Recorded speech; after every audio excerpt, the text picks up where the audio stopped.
Your podcast is a powerful tool that serves your audience and your business. But how do you manage it all, bring in new listeners, and convert those listeners into customers? That's what this show is all about. Welcome to Podcasting for Educators.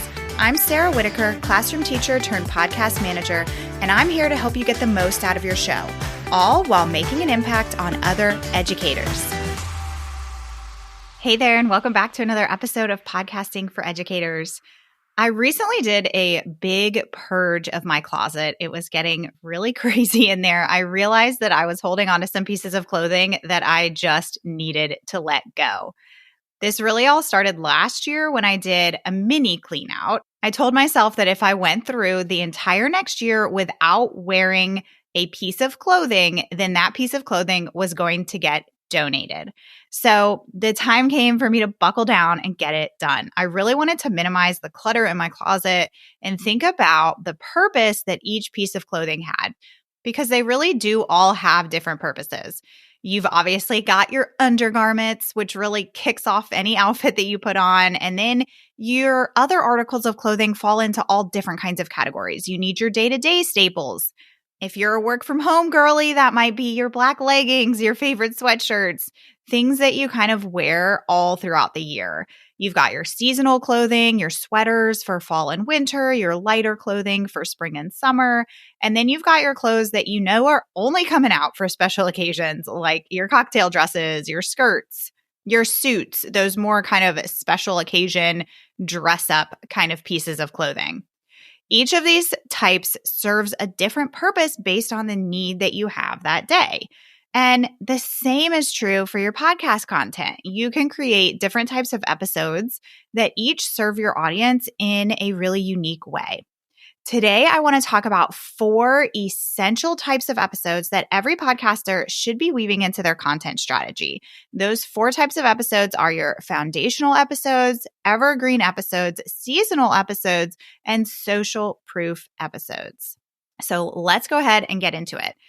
Number 1, that first type of episode that I think everyone should have as part of their podcast strategy plan are some foundational episodes. These are the episodes that really lay the groundwork for what people can expect from your podcast, what your teaching style is, if you're in the education space, and just really like what you specialize in, what you have a passion for.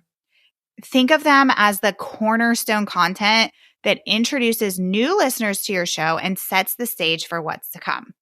Foundational episodes could include things like your podcast origin story, why you started this podcast in the first place, who it's for, your mission as a business owner, and the core topics that you cover in your podcast. They're the episodes that when someone listens, they say, yep, this is definitely the podcast for me.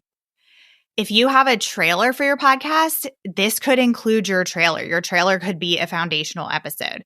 Typically, not always, but typically, foundational episodes really show up in those first few episodes that you ever do of your podcast. For example, for me, my first episode is called Is Podcasting Right for You? My second episode is called Leveraging Your Podcast for Your TPT and Online Education Business. And then after those episodes, I went into a series on how to launch a podcast. I would consider all of those to be foundational types of episodes. But then every now and then, I will air some newer episodes that I would also consider foundational episodes. Those types of episodes that go back to speak to those of you who maybe haven't started a podcast yet and really touching on those topics for those newer and aspiring podcasters.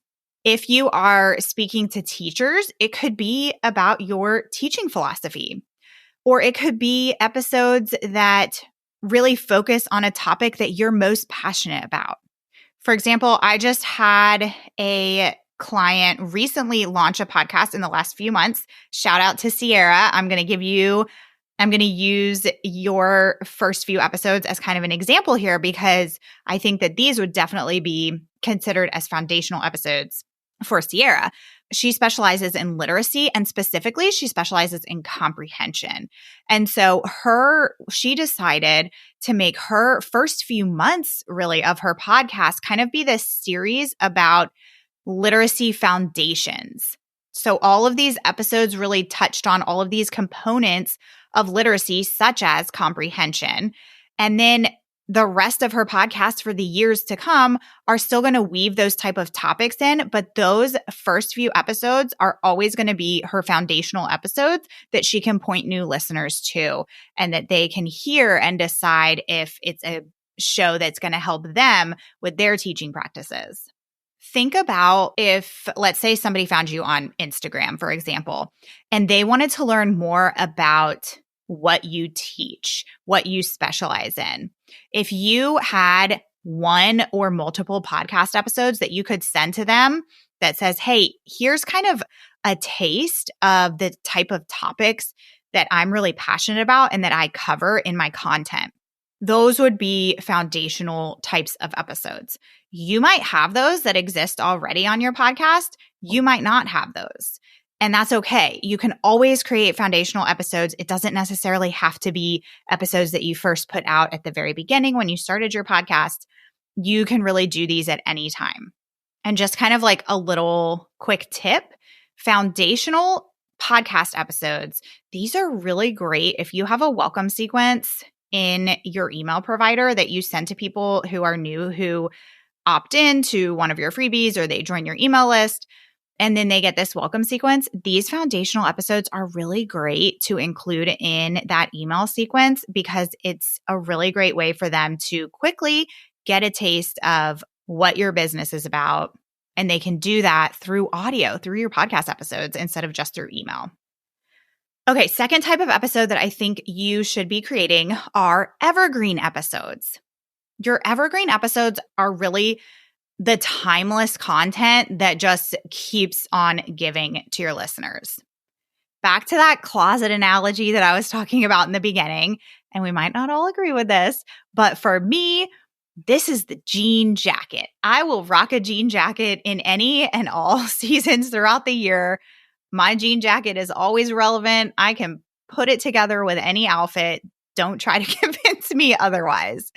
Evergreen episodes don't have an expiration date. They're the ones that listeners can discover weeks, months, or even years down the line and still find value in. These types of evergreen episodes have topics that stay true to your podcast theme, and they're not necessarily tied to a specific time or a specific trend or a specific season. And your evergreen episodes, I don't want to generalize here, but I think for most of you, this is going to be the bulk of the episodes that you put out. And that's a good thing because listeners can always scroll back, look at these evergreen types of topics and feel like they are relevant at any time during the year. And that's what we want to be doing. We want to be pushing people back to previous episodes. All right, third type of episode that I think you should be creating are seasonal episodes. Seasonal episodes are kind of that breath of fresh air for your audience. Whether it's a special series, a themed month that you do, holiday type of episodes, seasonal episodes really inject that variety into your content calendar. They're very timely to the dates that you are airing them.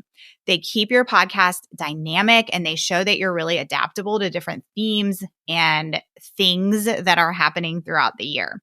And for all of you listening who have educators as your audience, seasonal episodes are really important to your podcast because, if you're talking to people like teachers, school counselors, SLPs, administrators, they are going to be looking for seasonal advice and seasonal resources. Examples of those seasonal topics for educators might be like end of the school year topics, beginning of the school year topics, winter holiday topics, end of year testing type of episodes. Those milestones that occur throughout the year for your audience. And these are the kind of episodes, if you're putting out an episode in May, let's say, about some tips on packing up your classroom before summer break, that's a great example of a seasonal type of episode. And the most downloads that episode is going to get is probably in that immediate time frame that episode airs. So that's going to be an episode that maybe in October, people if they're scrolling through your past episodes, they might not necessarily click on that packing up for the school year episode at that time, but that's okay. So just know that those types of seasonal episodes are going to get those hits when that time of year is happening. And then don't forget with seasonal episodes, again, let's use that example that I just gave. If you aired in May of 2023 an episode about packing up your classroom before summer break, next May 2024, that's a great episode to refer back to so that people get pushed back and they listen to that episode again, or maybe for the first time for any new listeners that you have. If you like to re-air episodes from time to time, seasonal episodes are great episodes to re-air. All right. And the fourth type of episode that I think you should be creating as part of your podcast strategy plan are social proof episodes. Social proof episodes are really the secret sauce that adds credibility and authenticity to your podcast. Picture them as the voice of your audience sharing their experiences with your show. This is when you're getting those organic testimonials, which really create a powerful connection, showing potential listeners and current listeners that real people are benefiting from and enjoying your content and your resources or your services.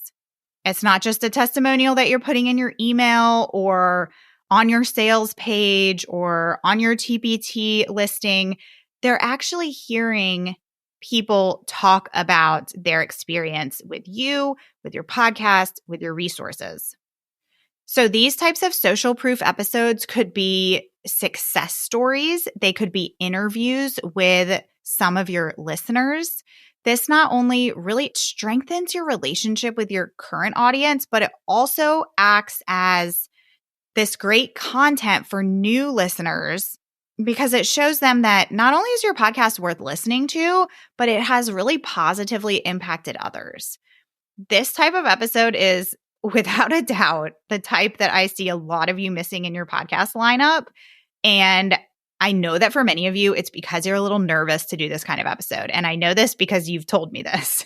You feel like a social proof, testimonial kind of episode, whatever you want to call it, is going to come across as too salesy or kind of awkward. And I really want you to know that it does not have to be like that.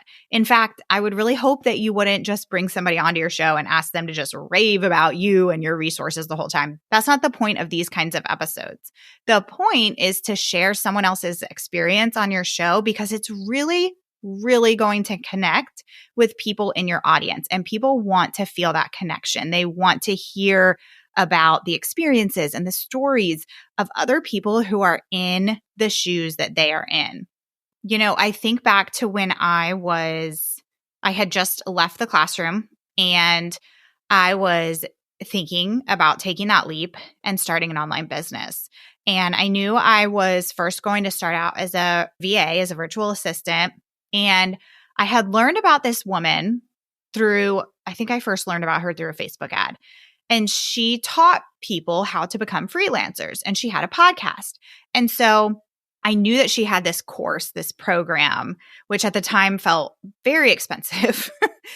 And I didn't know if I wanted to spend the money on it or not. And so I went to her podcast and I binged that podcast, binged it.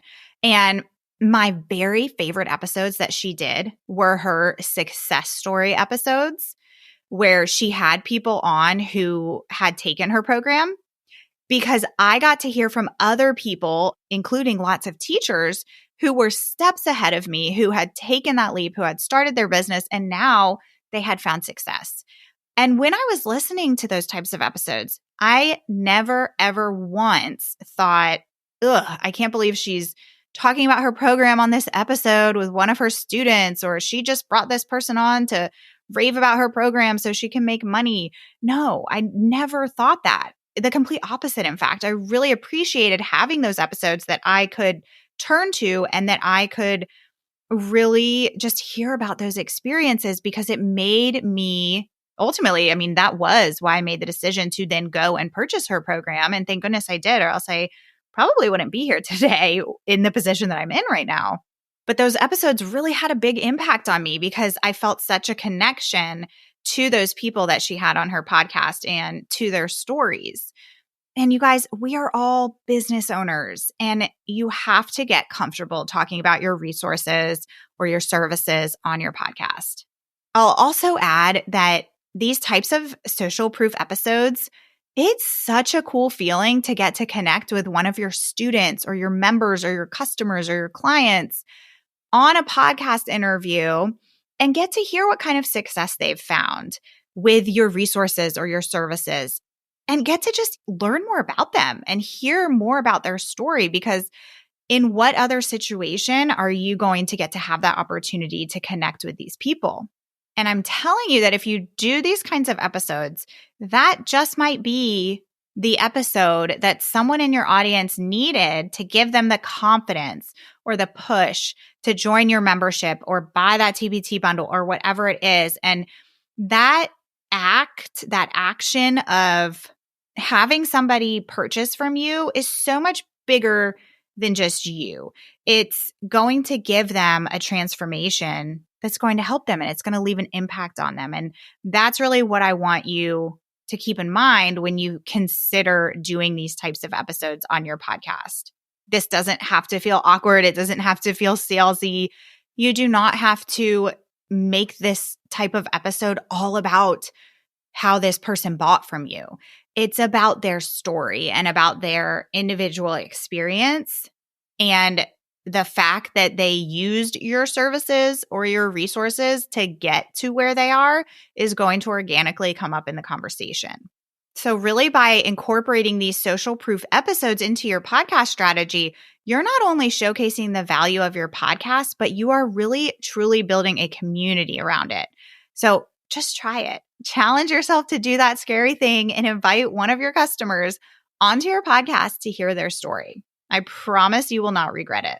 Okay, so super quick recap. The 4 types of episodes that I think you should be creating as part of your long-term podcast strategy are foundational episodes, evergreen episodes, seasonal episodes, and social proof episodes. If you want to hear more about how you can really leverage each of these types of episodes and organize them and really get the most use out of them for years to come, I would encourage you to check out my new resource, the Podcast Playlist Toolkit. I will leave the link for that in the description and in the show notes for this episode. And with that, I will see you here next week. Thanks so much for listening to today's episode. To keep this conversation going, connect with me on Instagram at Podcasting for Educators. I'm always looking for an excuse to talk about podcasting. If you're looking for support in launching, managing, or growing your podcast, check out my online course, the Podcasting for Educators Prep School, at podcastingforeducators.com/prep school. I'll see you here next time.